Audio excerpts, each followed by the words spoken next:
Dan terdengar memang panggilan berulang-ulang agar penumpang segera masuk ke pesawat. Nah itu yang menarik. Saya lari terbirit-birit, terengah-engah malah, karena saya khawatir ketinggalan pesawat. Dan saya memang penumpang terakhir yang masuk pesawat sebelum pintu pesawat ditutup. Nah yang menarik ingin saya sampaikan adalah begitu saya duduk, saya merenung sambil terengah-engah begitu.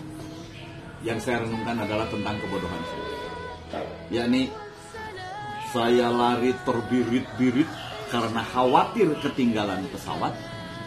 Tetapi seumur hidup saya belum pernah lari terbirit-birit karena khawatir ketinggalan sholat berjamaah. Iya, jujur saja. Seumur hidup saya belum pernah lari terbirit-birit karena khawatir ketinggalan sholat berjamaah.